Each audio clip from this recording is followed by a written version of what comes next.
Hey there, Groovesters, Groove Stars. Ridgley here. Super excited to be hanging with an old friend who has the coolest name of all my friends. So, Stefan Georgi, tell us, where's that name come from, man? That is like the coolest name of all my friends. Yes, I know you're a super creative copywriter, but the name itself has power. Where'd that come from? Well, I appreciate you saying that, and thanks for having me on. So, Stefan, I was named after a French singer-songwriter and musician named Stefan Grappelli, something like that. So my parents just happened to, I guess, like that musician.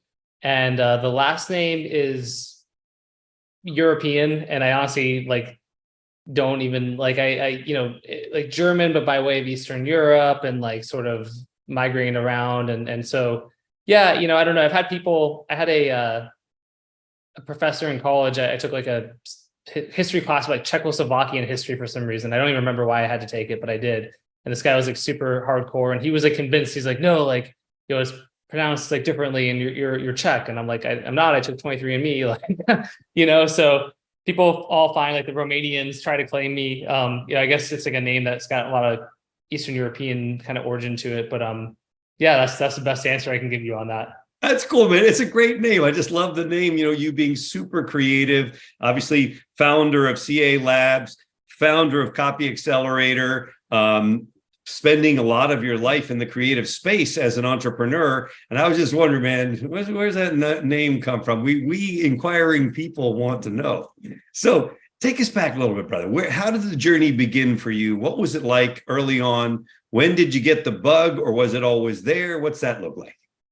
For sure. I've always had a bit of an entrepreneurial spirit. So when I was maybe 5, 6, 7 years old, I would, we went up to West Virginia every summer because I was born in Maryland, and then we moved to California when I was like 9, but we'd go up to West Virginia every summer up in the mountains. And we were in like a condo up there that we sort of had. And there was like a gravel parking lot. So I would like take rocks and paint the rocks and then try to sell them to people. And like, I mean, I really was like probably 5, 6 years old when I did that. I just always I don't know, I always had a bit of an entrepreneurial bug for sure. And was always pretty like contrarian and sort of not about the status quo. And yeah, and that was good and bad. So it was like the typical kind of entrepreneurial thing of, I got decent grades in subjects that I cared about in school. And I got, really bad grades in subjects that I didn't care about. And, was never like an exemplary student or anything like that up until really finally I went back to college after dropping out for a while, which I did, and studied philosophy. And then I really enjoyed that. And I was like cum laude when I graduated and stuff. But that was only because like I found something I was actually really interested in and was able to like immerse myself in that. So yeah, always entrepreneurial, kind of starting, scheming, trying different businesses. And I really went full time at it in 2012 after I met my now wife, Laura, at a poker table in Vegas, and she was a copywriter. And so we started kind of dating right away and she moved in with me pretty much right away. And I had a corporate job at the time. And basically, I'd come home from being outside and an outside sales job, driving around traffic in South Florida, sweating my face off. And, I made like $200 in the day, and she'd be like in her underwear, drinking a beer. And she made like $800 or $1,000 in the same day. And I was eventually like, hey, I think I want to try like this, And so I jumped into copywriting. And even before that, I kind of had some different ideas for like entrepreneurial projects. And but she basically told me that, she was like, you're unemployable, so stop trying to, get a job. And that really stuck with me. And so I immersed myself as a copywriter. And then over time, I've also started a lot of companies and leveraged kind of copywriting as a skill as I've done that. Interesting. Take us back to the philosophy piece there for a second, because I went and got myself a master's degree in global citizenship for the very same reason, because I love the philosophy. I love studying the greats. Where did they come from? What did all that look like? What was that like for you? Which are the ones that you vibe to, and which are the ones that are like, man, this is so heady, I can't even deal with it? Yeah, I think that I liked overall the intellectual challenge of even the heady ones. I was thinking about that because I read a lot. I read 2 to 4 books a month, and sometimes I'm reading gosh, I forget. He's a European kind of philosopher / psychologist who spent time in the US named Eric Fromm, Erich Fromm. And like, he's got a bunch of books, and I just read one of his about, somewhere it's right over here, Escape from Freedom, right? And it's sort of about how, there's a paradox in sort of the modern world. This was written in 1941, but I think it's very relevant today, of how we're achieving, more and more freedom. And yet with that freedom, a lot of people kind of shirk from it and will gravitate towards authoritarianism, right? And so at the time, in the background, 1941, he was trying to kind of explain or understand how could something like fascism and kind of Nazism, how could it have such an appeal? How could it have become something that, had taken over Germany? And he took it from this very like psychological, philosophical approach. And so I think as a entrepreneur and sort of perennial anti-establishment person, freedom is really important to me. So I think a lot of people get into entrepreneurialism because they want more freedom. I do think sometimes we struggle to actually define what that freedom is. And I think that's a valuable exercise, right? So even going back to philosophy, there's axiology in the study of values. And so, right, you can say, I want to be free, but what does free actually mean, and then to really play it out and sort of, so anyway, back to that book. It's a challenging book, right? But I actually even enjoy that book. Sorry, I don't want to go too much of a tangent. So I might have to get it. I might have to get that book. Yeah, there's whole sections where he's talking about like Lutheranism and Calvinism, and you're like, I don't even know what I'm reading. Like, why am I even reading this? But then in the next like chapter, he'll like drop these deep insights into like the fundamental nature of what it is to be human, and you're like underlining like mad, right? So It's a difficult book, but there's some really worthwhile points to it. So all of that being said, with philosophy, even the heady ones, like Heidegger has a book called Being in Time. And I don't want to alienate everybody who's listening to this podcast by immediately going into stuff like this, but that's like a book that there's probably like 30 people in the whole world who actually understand what the hell that book's about. It's one of the most influential books of the 20th century from a philosophical standpoint. Nobody even knows what the hell he's talking about. But the ones I gravitated towards, and I was actually thinking about that this morning, funnily enough, it's like existentialism and probably the ancient Greeks. And I think it's funny because existentialism gets such a bad rap in a way, right? Because it's like, you think of the hipster, nihilistic, like, coffee shop kid smoking a cigarette and kind of acting like nothing matters and whatever. But ultimately, I think existentialism still is really the most, both the Greeks and the existentialists were really concerned with how to live, right? And what makes a life worth living. And, what do we do with kind of the reality that we're thrown into this world and, kind of alone, and then we die alone. And it's what you do in that space in between that really matters. And so, that stuck with me a lot. And one last thing from Eric Fromm, it's like, there's a whole concept of like, you basically can only be in two modes. You can be in like a mode of having or a mode of being, right? If you're a mode of having, then you're always you're consuming, you're everything else is based around what you have. When you don't have as much as you wish you had, then you feel inadequate or incomplete. If you define yourself that way and others define you that way, then essentially you're setting yourself up for failure, because there's always people who have more, or if you have something and you lose it, right? Your entire sort of orientation towards life is about having things, right? Whereas being is a much more deep mode of like sort of presentness and expression of love and creativity and work. And so even things like that, I think, are actually really valuable as you make decisions as an entrepreneur.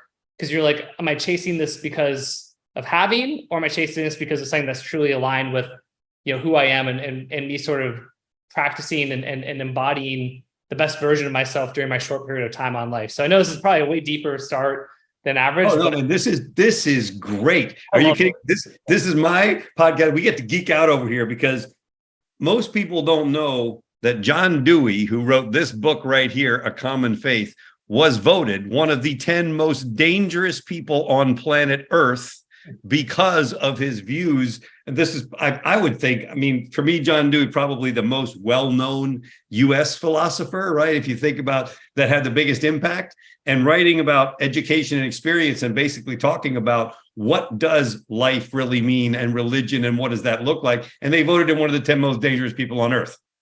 Yeah, exactly. And I think there's a lot to be said about that today. Was that other book you held up? Was that Art as Experience? Was that the one? This one was Experience and Education. Okay, also, but I have that one too. Yeah, that's I know. I really I love philosophy, and yeah, I know it's funny to think that he was voted that way, but I think there's a lot of parallels today, and again, without becoming super political on this podcast. I think that there is what attracted me to that book from Eric Fromm, Escape from Freedom. It's funny, it was referenced in like page 270 of another book about sort of behavioral economics. And the guy just mentioned something like, but I'm like, oh, that seems really interesting. And so I went to like the bibliography and then ordered it on Amazon from bed while I was reading.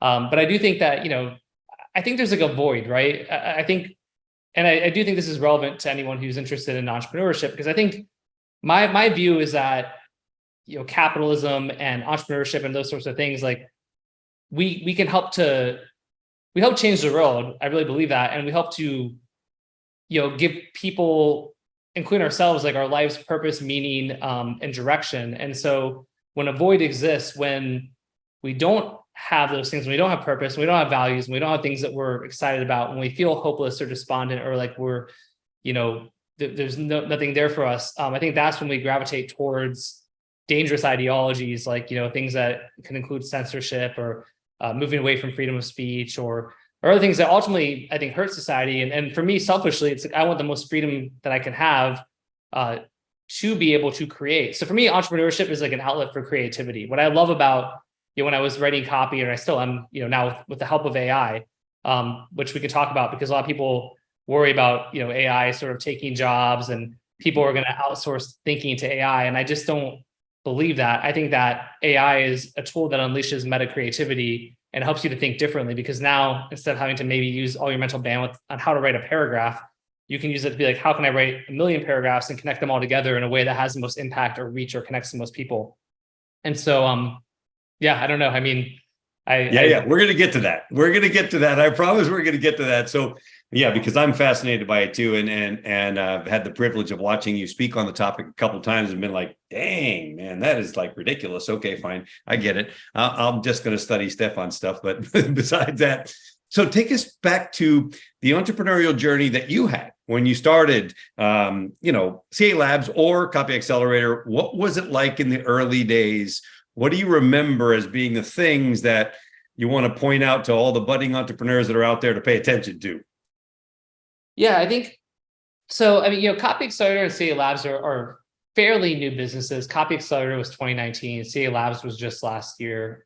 They're both doing well and successful businesses or whatever. But I think, when I first came into the world of, because I came in as a freelancer, which I actually do think is valuable for people who have a specific skill. I don't think I'm not saying everyone needs to become a freelancer, but you learn a lot, because you learn, when you're a freelancer, you're still a business owner. It's just that the business is you, right?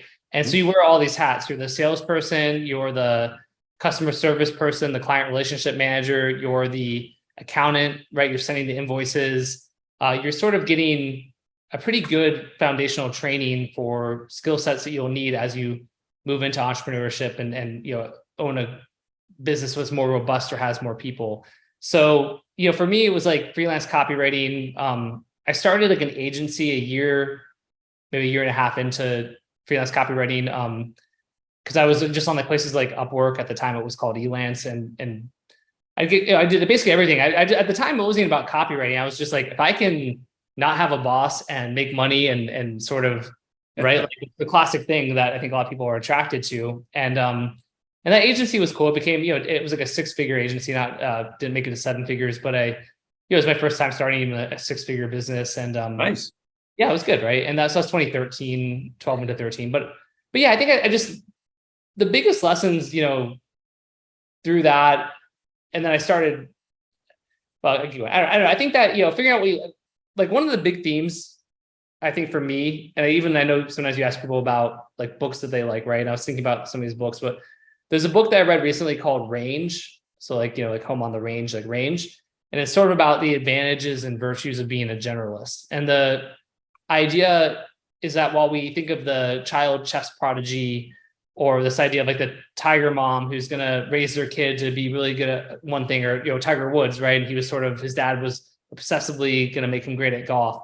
The reality is that for the vast majority of really highly successful people, or if not that vast majority, at least a lot of them, they actually jumped around a lot, right? He calls it like a period of sampling. So you sample different things. So you If you look at the kids who get accepted to like elite music schools like Juilliard, the vast majority of them are on their third or fourth instrument, right? It's not the ones who sort of were like a violin prodigy. It's when they were 5. It's like they tried a bunch of instruments, had a bunch of other interests beyond that, and eventually found the one that they liked. Same thing with Olympic athletes. A lot of the Olympic athletes that you see, you would think that they were like, oh, they were probably swimming from the time they were 4, and that's all they've done is swim. But it's like, it's not true. A lot of them like swam casually. They also played soccer. They were interested in dance or gymnastics. They did all these other things.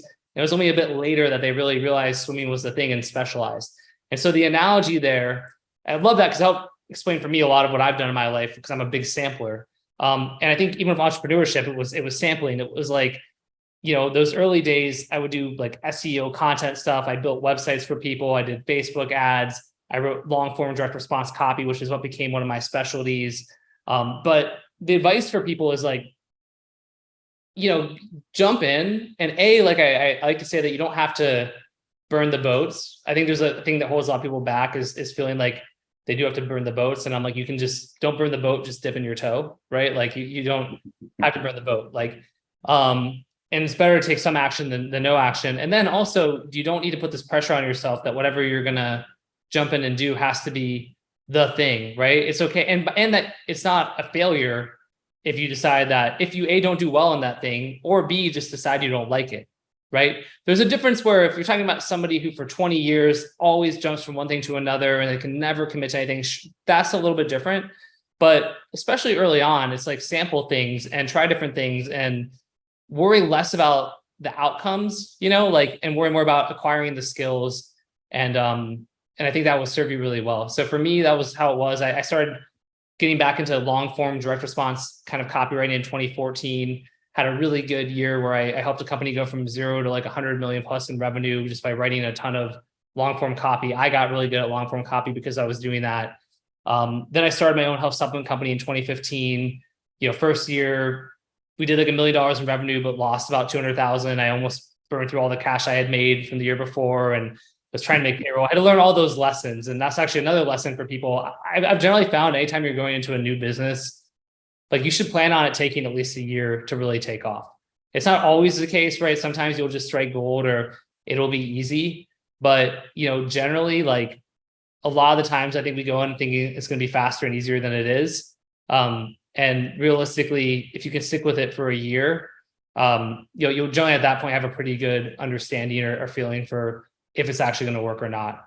So anyway, that took off. The second year we did 23 million and I became like a millionaire for the first time. And like, since then moved into all kinds of other things, partnering businesses, starting in businesses and investing, Accelerator, which is like it was like a copywriting and kind of, mastermind for copywriters and business owners to help them to scale. And then, with AI coming on to the forefront now, we really focus a lot on AI stuff there. And CA Labs is like an agency where we're basically, using AI to fulfill kind of both long form and short form direct response for clients. And we launched that in really we started doing it for clients in like December. And it's like, we've already, done a couple $1 million and, it's going really well. And so that's one that did go really well, really fast, but it was also leveraged off of all the stuff you did before. It wasn't exactly like right. a vacuum of starting from zero either. Exactly. I didn't go, hey, I'm going to go open like a hot dog stand or something. You know what I mean? Like it was pretty relevant. That's a good point. Interestingly, you made a comment earlier that reminded me of a study. And the study was this. Yes, if you get a specialty in your college, like I become an engineer or I become a this, in the early days of being out of college, you will make more money. But the generalists are the ones who make real money later. So it takes them a little longer. And maybe your mom and dad are not so happy with you because you're not going to medical school or law school or this school or that school or whatever the school, but actually learning philosophy and how to think and those things, recent studies have proven way more effective long-term.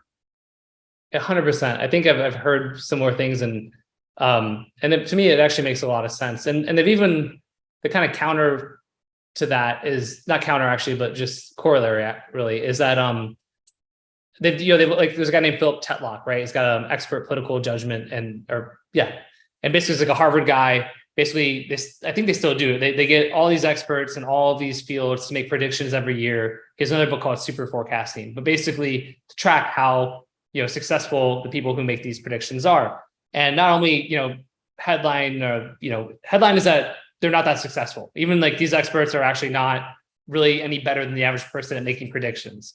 But not only that, but there's actually, the more specialized people are and the longer they've been in a field, usually the more often they are inaccurate compared to people who are earlier on. Because there's something that happens when you have these blinders on and you just stay in such a myopic, tiny little, kind of pond for such a long time, you sort of lose contact with the whole outside world and like you lose perspective. And so, from that perspective as well, it's like that doesn't mean you shouldn't try to master certain skills, but you really want to not lose touch of, and again, be interested in a multitude of things. I think that's really important for having success. Yeah, for sure. You mentioned earlier about, not worrying about the outcome, develop the skills, just kind of jump in, see what it looks like. So tell us about one of those times where you did all of that, colossal setback, big disaster, whatever, and what you took away from it and what you could share with others.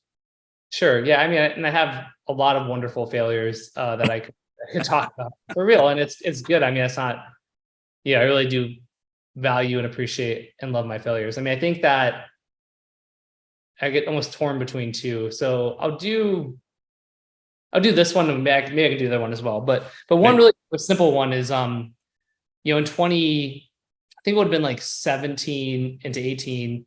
So I had like my supplement company, it's doing well, doing 20 million plus per year. And, the first thing was like, I met a guy who was, trying to think about how much I wanted. He was basically, he was the CEO of a company that now is like $1 billion plus company, but he had left that, but I was like already enamored, so impressed. Right. And he wanted to, partner on some more direct response offers. And so, I was like, all right, let's do it. And I remember getting advice from somebody who, I was Vinny Fisher. I don't know if you know him, Fully Accountable and stuff, good guy. But he was kind of like, hey, look, this guy has never launched and scaled like an offer. And like you have, like, so why don't you just focus on your current business and take it from 20 million to 50 million or 100 million, whatever. And, I was kind of ignored his advice. And it actually did go really well with this guy, early on. But basically one of the things we did is we got into like the CBD space, right? But it was before CBD became so mainstream. So I've actually had this like theme, not perennial, not like forever, not all the time, but I can be early on stuff. So we're a little bit too early on CBD. So basically we were running, like we had like a sales page kind of talking about CBD and all the virtues, whatever. And it was doing like really well, like $150,000 to $200,000 a day in sales. I'm like, holy shit, right? Like, I'm sorry, I'm not supposed to cuss or not, but like, we're like a 9-figure runway. This is awesome. We had one bank doing our sort of merchant processing, so helping us to collect money. The bank had said it was fine. And I still remember I was in New York. My wife was pregnant for our daughter at the time. We were walking back from a doctor's appointment, like a pre-pregnant, neonatal, I don't know what it's called, right? Mm-hmm. An appointment, and he was like, hey, we need to talk. And we sat down to like have lunch at like a place in Brooklyn. It was in the spring or summer or whatever. And basically it was like, oh, the bank freaked out and they're freezing all of our money. And so, we had like profit, like $3.5-4 million of like profit in the bank at that point. And hadn't taken a lot of it out, which was, so lesson one is like, take money, get it out of there. Right. Like for sure. Important lesson. And, I think that was one huge lesson of it. It was an evolving thing where at first kind of thought, well, we'll just talk to them and we'll get it back. And they were sort of saying that they were going to do it. And then it turned into sort of, you had us selling, we were selling drugs, or you were selling drugs, and we were running the banking, and like the FBI came and talked to all this. I'm like, I don't even think half of it was true. So he started, saying like legal letters, and then essentially the guy who owned the company that did the merchant processing was like, look, I spend like however many millions of dollars a year on like legal fees. So like, if you want to go to court with me over this, we can do it. It's going to take years. You're going to spend millions of dollars. I can outspend you, and that's that. Right. Mm-hmm. And so we had a decision to make there, but even though we had all that profit, right, we also had operating capital that was in there too. And we had people Sure. who were sending traffic as affiliates. We had people who were fronting us inventory. So we had like several $100,000, probably like $500,000. I think it was either $600,000 or $800,000 in sort of, expenses to pay. And so sort of like, well, what do you do, right? Because then you can either spend the next 1 or 2 years trying to fight for that money. You can take a super victim mentality of, I was wronged and this is my hard luck story. And I, and let that define you. You can tell all the people you owe money to, sorry, but that's business, which is, by the way, not, I don't think, a wrong thing to do, but it was like, or we can just walk away from it and have the mentality that I can make way more money than this. If I spend the next 2 years not trying to fight for this, 4 million to 2 million if it's mine, like $4 million, if I just, I'll make more money just by moving on. And so we ultimately just decided to move on. And we actually did, we had some other, kind of funnels and things that we ran, and we paid back every single person we owed money to. It was such a pain in the butt because we're running this for months and nothing was nearly as at that scale of the CBD thing was, but literally every month, making $50,000, $100,000 right out to people we owed money to, right? And so we paid every single penny back. But I think the decision of, again, how do you react? How do you respond when that happens is really the most valuable part of that story. 100%. I think that most of us that have been in several businesses have one of those stories. Where was the money frozen? What happened? Where did it go? Where you're like, I think I just need to move on here, because otherwise, the pain of going through that lawsuit stuff, whatever, is just so brutal and debilitating. So yeah, thanks for sharing that. So talk to us a little bit about mentorship. I know you're mentoring a number of people. Obviously, Copy Accelerator is a lot of that going on. What's that been worth to you? And what do you think is the value of also being a mentor for others? Yeah, it's really valuable on both sides for sure. I think that, there's a lot you don't know when you go into anything. And there's a lot of people who have a lot of wisdom. And so I think mentorship gets misunderstood by a lot of people, because people will email me, right? Like, hey, like, will you be my mentor? And it's like, I've never been like, yeah, sure, I'll just mentor you, right? That's just not really how it works, right? It's usually more of, there's two ways it can happen. One is organic and one is sort of like paid. And I think people get all like kind of disdainful about the paid way, but that's frankly probably often the better way. Because I can tell you, I've often paid people, for like whether it's coaching or calls or been in their mastermind, and then we build the relationship, and then you get to the point where you stop paying them, but like, or you keep paying them, but like, in a lot of cases it's like, all right, cool. That like now we've realized we actually do bond, and then you continue to have those relationships for a long time, right? And so, I think there's something to be said for paying for access to people that you want to learn from, because I do feel like you value it more, right? That's not just, I'm not saying that because I have like a mastermind. Like I've spent, I don't know, total at least $500,000, maybe $1 million in like masterminds, right? And not that long a period of time, really. I didn't go to my first mastermind until maybe 2015 or 16, right? But so, I mean, I think there's a huage value in that. And I think when it happens organically, it's amazing, but usually that is through, relationships, and it's sort of coincidental. You stumble into something. Maybe somebody hires you if you're a freelancer. Like one of my early mentors hired me and I kept writing, and they saw the talent. So they started investing more time, getting on calls. They flew out to like visit me and spend time with me. And it was organic. It's not, asking somebody to mentor you is generally not the way to go. But it's really valuable. It's changed my life for sure. I mean, having those mentors, and the value of the other side of that, of being a mentor, is it helps to solidify and clarify your thinking. It helps you to reflect and think about, situations you've had in the past and how you responded, how you reacted.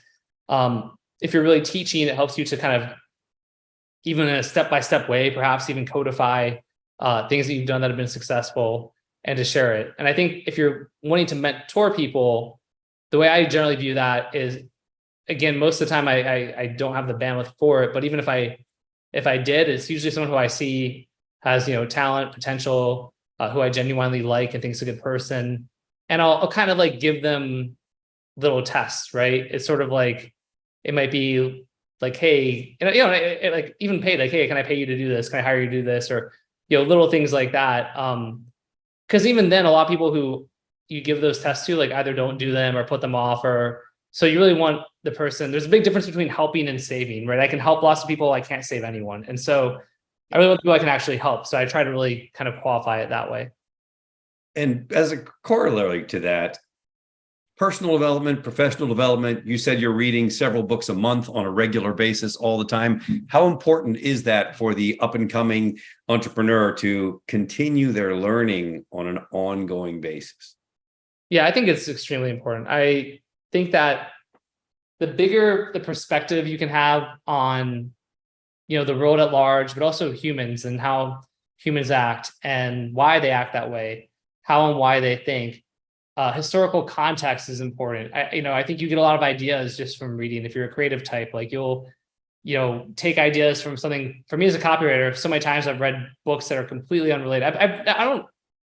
I've maybe read like 2 copywriting books in my entire career, even though I'm considered one of the best copywriters like alive today, right, or active today. So I don't think it's about the books about copywriting, and it's more about, it's just ideas, having your mind generating ideas and being challenged and being, kind of asked to put things in new filters. And going back to mentorship, I think, a lot of books can provide mentorship too, right? You read biographies, autobiographies, books from people who have done things you want to do. And a lot of them will really be extremely candid in those books and share the blueprint. And it's just that most of us don't read the books, so we don't get all that knowledge. So yeah, that masterminds I have invested in, coaching. Like I don't have a coach currently, but last year I was paying 2 different coaches. I was spending like $20,000 a month on coaching for like most of last year. And before that, I had another coach who really helped. And so I feel like I'll have coaches, and I might be in a period where I'm really in a great place and I'm good. But then if I start to feel stuck, I'm just like, all right, like let's find a coach, and and maybe try 2, because maybe they'll have different perspectives. And so yeah, I really think investing in those sorts of things, it's just, again, there's people who have gone to where you want to go. And I think you generally find that it really isn't hard. I mean, the vast majority of things, they may take time. It's not that they're easy, like everyone's gonna wake up and become like a millionaire or reach whatever outcome they want. But like generally it's like the biggest thing is having the right plan and following it, and the right coaches and mentors can help you to do that. So yeah, I continue to invest. And the last thing I'd say is too, in being around people who have gone, further along than I am is always really valuable, right? Not wanting to be the smartest person in the room. I want to be, if I'm in a room with a bunch of like billionaires, like it generally, not just because they're billionaires and we fetishize billionaires, but because of like the way they think and the actions they take and the problems and they're solving, generally helps to up level your mindset very quickly versus if you're in a room and you're the biggest fish. And so it's fine to do that if you want to teach or share, but really trying to put myself to where I'm in places where I'm kind of being challenged to keep up, or I want to close the gap. That's valuable for me as well. For sure. And, you mentioned a number of different resources, but if you had to pick, say, 3 books, 3 podcasts, 3 video, 3 that young entrepreneurs, either young biologically or young in their entrepreneurial journey, what 3 come to mind? You mentioned a few, but I'm going to let you pick the 3. I mean, there's a recency bias to it, but I do think Range is a really good book. I would probably. And who wrote that, by the way? David Epstein wrote it. Perfect. Okay. So Range by David Epstein. You also mentioned bios and autobios as being significant. And I think that's a good point, just to like get the real deal, especially when it's an autobiography, even sometimes biographies too. With this, reading those are powerful. Yeah, I mean, like it's like it's probably worthwhile to like read. I don't. This is like a specific book, but to find like try and read like one really challenging book a year, right? Like, and by challenging, like I mean intellectually challenging, maybe dense at points, maybe challenging in that it goes against your worldview, right? Like, I think like I just read a book. It was like the case. I think it was like the case for cancel culture, and it was sort of by like spoiler. Sorry, people listening. Like I'm pretty far to the right. I'm like, I don't view myself as at all extreme, but I'm like pretty like right wing, I guess, by what today's parlance is. But I'll like intentionally go read books by people who are like far on the left, and not with the goal of just making myself pissed off, but I'm like, let me try to understand, right? Where are they coming from? Why do they have these people? I really wish more people did that in general, because I just think, like empathy is a superpower, right? So I don't know, something really challenging, and podcasts, that's tough too. I mean, frankly, I think Tim Ferriss, like his podcast continues to be really valuable. I generally listen when it's people who are more like entrepreneurials, like thinkers. For me, like I get biohacking, but I'm not like as interested in the biohacking episodes. So maybe like that one. I mean, the All In podcast I listen to a lot now, because I think it's like a bunch of billionaires talking about things like macroeconomics and other trends, and I think it's valuable to hear how they think. But I don't know. You can geek out too. Yeah, absolutely. Some of us are geeks and like it. Just saying. All right, man. So here's a fun one for you. You take all the experience and the wisdom that you have as an entrepreneur today, and you get to step into a time warp, and it takes you back 20, 25 years. And you get to have this conversation with young Stefan. What would you want to say to him? I always think this is such an interesting question, because I totally get the value of it, and I get it's like a thought experiment. But I also was thinking about this the other night, where if you ever, like everyone's had this, where you're in bed and you're thinking about, my wife listens to this. I'm not, this is an example, like the girlfriend in college that you were so in love with, and you're like, well, what if I had, what if that had worked out, and we got married, and then you go down the road more, or like, what if this and what if this? I really think the real test for, success in life is when you think about those counterfactuals, when you think about those alternative histories and those alternative timelines. Like, do you feel sad, depressed, like, a longing, or do you feel an immediate and visceral sense of dread? So for me, when I'm in bed and I think about those things, it's fun to think about, things like that for a minute, but then I always have this deep dread that, like, oh my God, because that would mean my life isn't the way it is now. Mm-hmm. And so, I wouldn't want to change anything in, 20-year ago Stefan's kind of mind. But I think, if anything, advice that my dad gave me that was really basic seeming, but really powerful and valuable, is just that the cream tends to rise to the top, meaning that if you do the right things, if you put in the work, if you, don't worry so much about outcomes, or if things don't feel like they're happening fast enough for you, all those things that generally, like, if you do the right things, right, the right inputs generally lead to the right outputs. And so I think I could tell, 20-year ago Stefan that without it screwing up too much of my timeline, hopefully. Perfect, man. All right. I knew we were going to get to this. Talk to us a little bit from your perspective, especially for entrepreneurs, the impact of AI and what you believe the impact can be for those who take advantage of it. Yeah, I mean, it's I can't really overstate how important, powerful, or impactful I think AI is. So, first and foremost, as a copywriter, one of the most immediate use cases for AI is copywriting. And I think, I put this on my Twitter the other day, but at this point, I feel like the job of a copywriter will be basically extinct within 2 years, right? I mean, there's going to be people who are like way behind the curve, and I guess they still hire copywriters, but it just doesn't make sense, like, to write copy anymore. It makes sense to fine tune copy, right? It makes sense to like take like an output of copy and then make it better. But like the idea of sitting down with like a blank sheet of paper and just writing, if you want to do it for pleasure, like, great. But like the outputs at this point are so good. Now, again, you have to know what you're doing. It's not just as simple as like, hey, Chat GPT, write me a sales letter. I sell, windshield cleaning fluid, whatever in it. Like, it does it. There's a lot that goes into it. But the thing is, right, once you figure out these processes one time, then the leverage is so exponential. So for me, like, I figured out how to get really good output for like long form copy. So it used to take me a couple of weeks to write, for like, and again, I'm like the best in the world at this, right? And it maybe took me a couple of weeks, maybe 4 weeks if I'm sort of procrastinating. It's like, for like literally the same quality is like 2 to 3 days. And that doesn't mean AI is doing it, all that I'm saying, like, basically I have 90% there in like 2 hours. And then I might spend a couple of days really obsessing over it, which frankly, I could probably not do and save myself the time and still charge what I charge or the agency charges, but I can't help it, right? Because there's an artist side of me. That's a massive difference, right? To where, so there's an exponential level of efficiency that happens with AI, right? And then it's not just copy, it's automation, it's ideation too, right?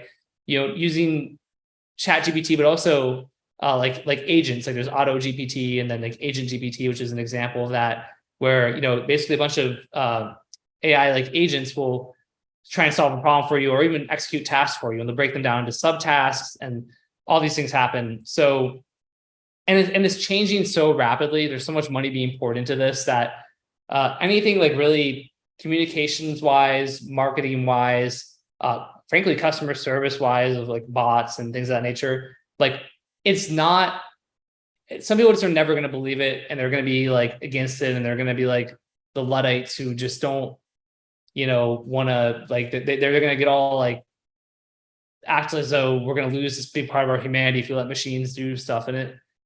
I just, first of all, can't really argue with reality. You cannot like something, but you can't wish away reality, right? It doesn't really work that way. And the reality is AI is already so powerful and is only going to get more powerful. And if you don't embrace it, you're going to be in a very awkward position, especially as an entrepreneur and a business owner. Like, your competition they will do things 10 times faster than you, 10 times more efficiently than you. And 10 is frankly being very like small-minded, like 100, 1,000, a million times. Like it really can become exponential. So, it's just in your best interest to embrace it now, and then to really spend time to play with it. And again, going back to critical thinking, the reason I'm doing stuff with AI now on the copywriting side that I'm pretty sure nobody else on the planet is doing, and we teach not everything, which is a whole internal struggle, but like we teach a lot of good stuff. But like we'll be like, hey, here's the prompt, and then like the secret is you can take that and be like, hey, how do I apply that to like this problem, this problem, this problem? But like I see it, nobody does it. They just sort of thinks, when can I have the next prompt? And it's like don't focus on the prompt. Like, what was the thinking that created the prompt, right? What was the process that you used? Okay, how can you create 10 more prompts? How can you take this as a model and then create other prompts to solve these problems? So like, it's not like go get on chat GPT and like try to ask it some questions and then be like pissed off when it doesn't give you an accurate answer. It's like commit like 10 hours over the next month to like diving into it, right? Just give it, if you actually did that, if you give yourself 10 legitimate hours open-minded and you're sort of AI skeptical right now, I don't see how you couldn't like come to the conclusion that it's an incredibly powerful tool that's going to change everything. And I think a lot of people are just, they get defensive, they're scared. The new, like anything that's new is scary. But again, going back to like, you can't wish away reality. It's like, you have to get on it. And frankly, there's like a time where you can still do it. And then the gap is going to just keep widening so much that I think you're really going to be starting from behind if you don't embrace it now. Yeah, I could not agree more. That's exactly right. I can see if you're not getting in there fairly early, starting to think about how to think about this thing, you're kind of in trouble already. Awesome. Final words, the last nugget, tip from Stefan Georgi to the world of entrepreneurs out there listening to this. What would you want to say to them as we wrap this up today? I would say give yourself grace, give yourself empathy for yourself, and empathy for others is really, really valuable and really powerful. And, ask yourself if the activities you're doing are getting you towards your goal, or are they gratifying your ego or something else, right? Because it's so easy in our day and age, especially, to get sucked into like a Discord group or go on Reddit or on Facebook and social media. And, sort of, you can even build up a little bit of a reputation for yourself of like, commenting and whatever, those sorts of things, right? Or you can be the perpetual student who's always learning and not doing right. So at the end of the day, it's like, really just evaluate every decision you're making by, is this going to get me closer to like my goals and where I want to be, as a human being and for my business as well? Or is it something else? And if it's something else, that doesn't mean you can't do it, because it might be, I just enjoy it. It's just fun. It's intellectually stimulating. It's something that, it scratches an itch. So it's okay, but be really clear about how you're spending your time. I just think the vast majority of us have way more time, right? I mean, like my daughter like is 5, right? And so it's been summer right now, but I'll take her to school pretty much every day, which is at 8:30, which means she wakes up way earlier than that though, way too early sometimes. Like she woke up at 5:15 this morning. So it's great, but so you don't even get a lot of work done until after I take her to school. So it's at 9, and then her school ends at like 3:30, and vast majority of the time now, like I pick her up. So I basically have 6.5 hours to get my day done, right? But it turns out if you don't schedule BS calls that you don't actually need, if you're, not spending a crazy amount of time on social media, if you're really identifying what your big needle movers are and focusing on those things, and then over time building a team, right? Depending on where you're at in your entrepreneurial journey. I think early on a team is sort of overrated because it's expensive, or you hire the wrong team, or you don't know what you're doing with one. But right, building the right team, like 30 hours a week is like more than enough time to grow a multi-million-dollar business, right? And so, yeah, just be really, really, like people say to me all the time, like, I know how busy you are, and it drives me crazy because I never think I'm busy. I'm not busy. I'm just extremely selective with how I allocate my time, and I think that's a really good philosophy. I think a lot of people don't do that, and it will really help them out if they do. I agree with that, and I loved what you said early. Empathy is a superpower. Stefan Georgi, I thank you so much for giving us the time today, sharing your wisdom with the world out there of entrepreneurs on their journey at some point or another. I deeply, deeply appreciate you. Thank you, Ridgley. Appreciate it. Thank you. Thanks a lot.